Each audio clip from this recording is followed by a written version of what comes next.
watching or listening to episode 15 of Bell to Bell. You can watch us on VIP YouTube or follow us on Spotify and download to get us coming at you in your ears. I'm Steve Lillis, and as usual, my co-host is here, top journalist John Evans, and a very special guest this week, a man who boxed professionally, has established himself as a trainer, promoter, manager, Dave Coldwell.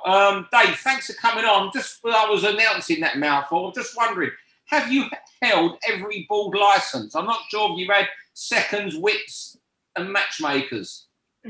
I've had seconds, but I've not had the whip, and I've not had the matchmaker because even when I was promoting, I was matching myself for the majority of it. But then I had John Pegg on as matchmaker as well. But yeah, I mean, when you're a promoter, you don't need to get a matchmaker's license as such. But I've had a few licenses. I don't really talk about the boxer's license that much. That was pretty shit. But we move onto the other licenses there. I'm a bit more happy with the rest of them. You know what? I see so many boxers who have done well in other sides of it, always put down their boxing career, but you still did it and got in the ring on one fight. So never put it down, Dave, I don't think. And a lot of fighters are like that, you know, guys that have had with John Pegg the other week, and he was sort of putting down his career, but he still did it. So yeah, I'm glad. You know what? I'm glad I did it.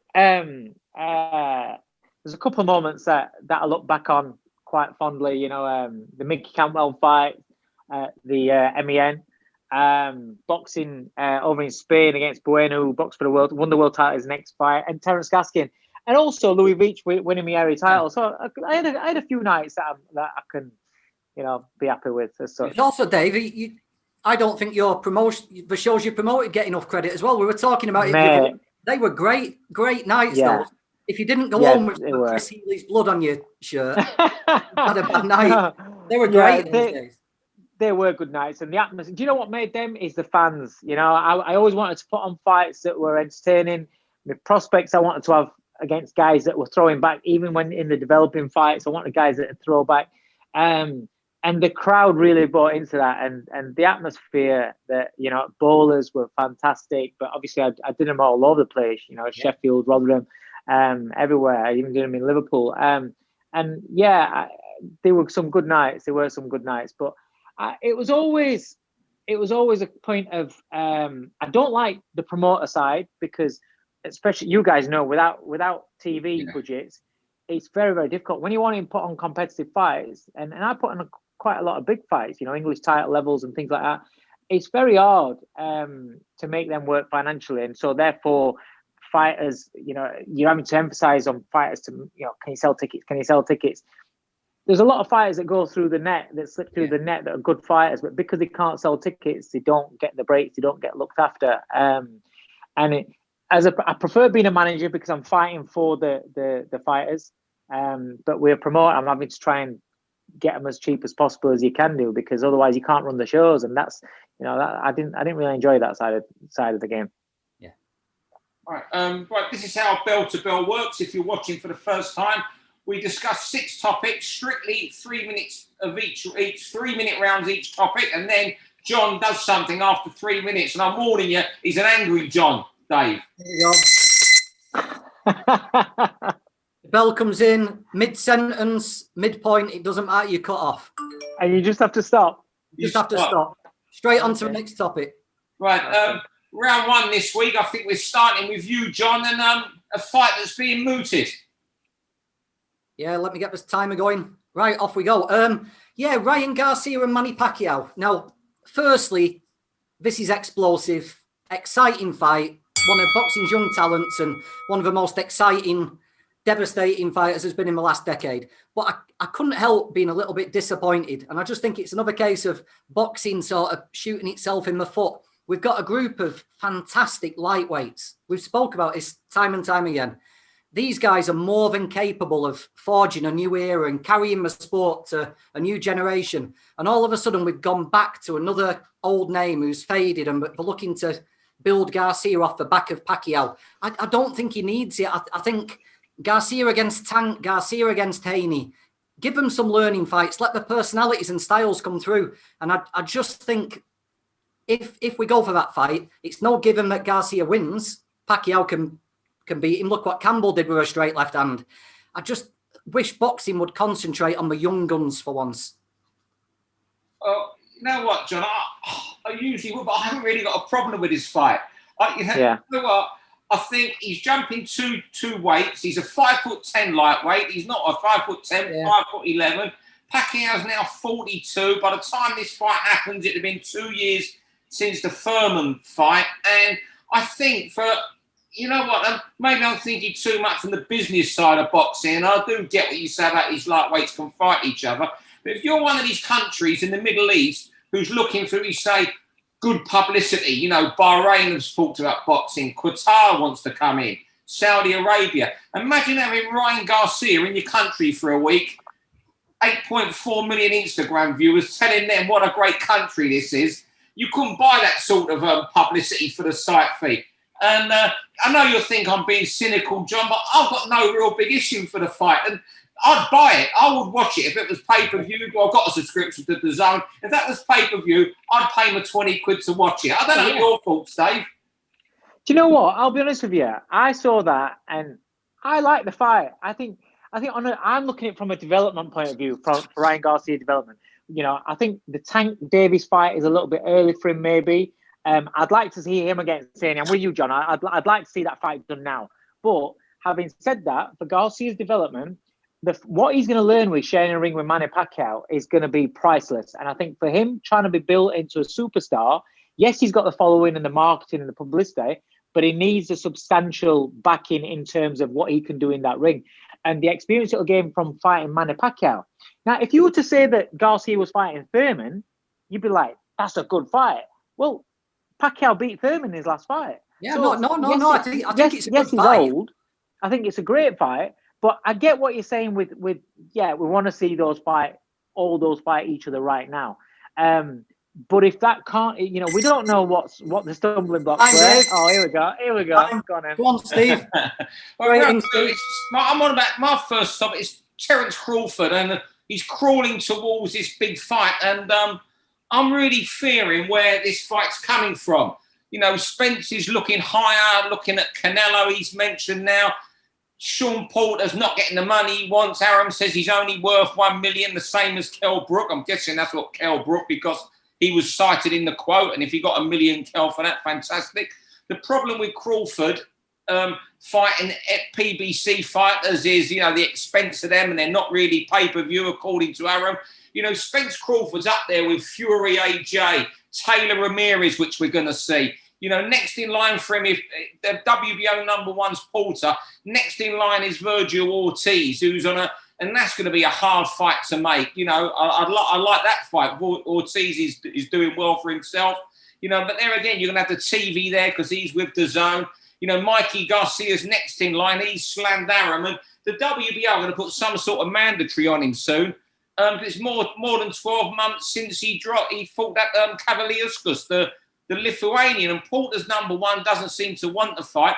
And I'm wondering how bad it's going to be for him. I mean, he could get the Ramirez-Taylor winner. You know, they're expecting whoever comes out on top there could move up to welterweight. But are they going to want to jump in at the deep end first fight at that weight? I don't know how you see it, Dave, for Crawford. Do you know what? I'm a massive fan of Terence Crawford. I was a cut man for Billy Nelson and Ricky Burns when Crawford came over. That's when we first really, we saw him coming through, but that's when we first saw him up close and personal and realised just how special this guy was. So I followed him all the way through. I'm a massive fan of his. And I'm like you, I'm just so disappointed. Not on his side. He's been screaming for the fights. He wants a big fight. I'm disappointed those fights haven't been made. And somebody like Bob Arum has got that clout, has got that money, has got that backing, has got that reputation where he can make these big fights. He can make these big fights. And for some reason, you know, you look at Crawford, his fan base back home at Omaha, massive. He's a massive draw. And the pay-per-view numbers are doing well. He's a big name fighter. He should be in the big name fights. And unfortunately, he's not been. And now he's getting older. What is he now? 32, 33? He's getting older. Yeah. You know, so we're perhaps looking at him. He's going to start going down the other side of the hill very, very shortly. By the time he gets the big fights, is he going to be past it? You know, the Spence fight for me, I'm gutted in Errol Spence, aiming higher, talking about Canelo, like you say, he's just cashing out. He's looking for the big money. That Crawford fight is the one that's right there in front of him, and I think that he should be the man that goes for that fight. And Dave, right on to your first topic. Your first topic is about small hall boxing, I think, Dave. Yes, mate. Do you know what? We touched on it earlier on. I was very involved in small hall boxing. I came to myself, box on small hall shows, become a promoter, putting on small hall boxing without TV. I understand what this sport, what this side of sport does for the future. The amount of big name fighters that you see go on, they start off, a lot of them, unless they're signed with Matchroom, unless they're signed with Queensbury, they're on the small hall circuit, and there's so many good fighters there that are built through, that are bred through, getting the experience, getting the fan base there, and then they end up getting their opportunity and moving on to bigger things. But without the small hall fighters, we're going to run. It's like a reservoir for the big name fights. You know, when these guys are signed straight to Matchroom, same to Queensbury, they're looking at opponents now. Unless we want foreign opponents or just journeymen turning up, you need the guys that have been built up and maybe got 5-0, 6-0, 7-0 records that then step out into TV shows and take their opportunity. They might get beat, come back, and then come back again. But that's where these fighters are bred and turned into good fighters. And with the pandemic and small hall boxing being dead now, my worry is what's going to happen for the future. You know, we need the government to get behind the sport, to help the small hall boxing, help these guys get the promoters being able to put the shows on so these guys can work. These guys don't walk away from the sport, because we're going to lose a lot and we're going to pay for it in a couple of years' time. We don't see it now. We're going to pay for it in a couple of years' time. Yeah, you're going to lose. Promoters are going to struggle. You're going to lose fighters who've got used to a weekly wage popping into the bank account because they've been working. You're also going to lose fans. You know, I spend most weekends at small hall shows, and you know, I might get 800 to 1,000 fans there. They get out of the habit of coming and out of the habit of buying tickets off their mates. They'll just slowly drift away. I think the scene's in urgent need of a bit of a cash injection here, just to enable 5 or 6 fight dinner shows, even just to keep things moving. If sporting events are cancelled, maybe dinner shows is the way around it. But we need to come up with a decision pretty quickly, I think. Yeah, you talk the cash injection, but where does it come from? I mean, a lot of people mention it should come from Sky, BT, but I don't think we can expect them to pay it. I know, a lot of fans put in there saying, well, Sky and BT, well, no, it's not their job. They're not boxing channels as such. They're sports channels. Boxing is part of their portfolio. You don't see football fans saying BT should be bailing out non-league clubs who are, it's where this money comes from to give them. And I can see you'll get some promoters survive, like Steve Wood, who've got other businesses to fall back onto. Steve Goodwin, because of the way he runs his shows. But, Mo Pryor's got a way he runs with sponsors. I think a lot of small hall promoters could fall by the wayside as well. It's time. Right, one of the fights that got announced last week, but it got sort of lost in the mix of all the Sky announcements. I think it's a potential fight of the year with Lee Wood and Reece Mould for the British title. I think it's a can't miss. Reece's thriller minute. Lee Wood's, I think he's a really, really good fighter in desperate need of a big win. I think it's a can't miss. But I started thinking about other fights that appear on these BBB circulars, and everyone gets excited about it. These two have been put forward for a British title, and deep down, it's never going to happen. I just wonder if there should be some kind of system in place where fighters can say they're available. They opt in to the British title mix. Therefore, there's no title fights getting postponed because someone's pulled out. There's no cancelled purse bids. The titles would keep moving. It'd give these fighters coming off of small holes a clearer pathway to the big shows. And I just think it might be a good idea if fighters could say, don't consider, opt out of the British title picture, so that when the board have the meetings, they know the fights they're making have got a real good likelihood of happening. Yeah, I think, again, the book starts with the fighters. If the fighters want those fights, then they will happen. But the problem is say, for instance, if there's another path for them, when it comes to a purse bid, they get the purse bid, it's not enough, and they say, well, I'm not fighting for that title for that. I'm not taking that risk for that. So they decide not to take the fight. A lot of times fights don't happen because the money comes through, and the money that they're offered, they're not willing to take those fights. But perhaps, like you said, maybe if they're not looking at that avenue, not looking at going for the domestic avenue, maybe they can opt out. And like you say, it leaves a bigger pool for the smaller guys, you know what I mean, to come through. But that's a little bit of a difficult one, a tricky one, because until the situation arises, until they get made mandatory, until they get put forward, they perhaps don't know what the situation is right now. Yeah, true. But Dave, what a fight with wooden mold. Brilliant. I can't wait for that. You know, Lee Wood's working now with Ben Davidson, and he's learning how to get his power shots off more, you know, because I'll echo what Ben said about his punching power.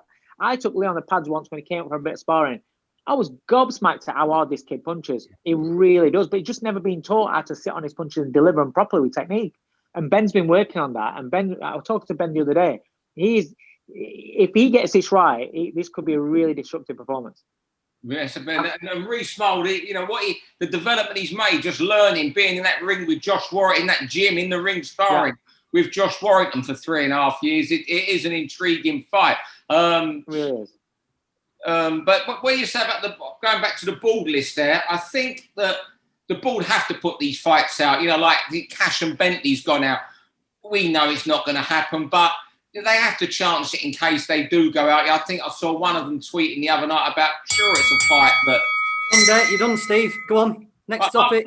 My next one, the art of matchmaking. I'm sure Dave will appreciate that. He's made matches. He's at himself. He's worked with John Pegg, who is a brilliant matchmaker. When Dave promoted his own shows in Sheffield and lost thousands, I dare say, even if they were great nights out for everybody. But you know what? We get a lot of these days of BoxRec matchmakers where a matchmaker goes down BoxRec, brings them into someone who isn't the greatest, knows they can pay out the record. But whoever at Matchroom is making the Conor Benn matches is fantastic. The way they're doing it. It reminds me of the old school Mickey Duff, Wilford Sauerland. I mean, you know, since he got revenge over Payne, I'm just making some notes. You know, he beat Steve Jamoy, not the fighter he was, but was still a winning fighter.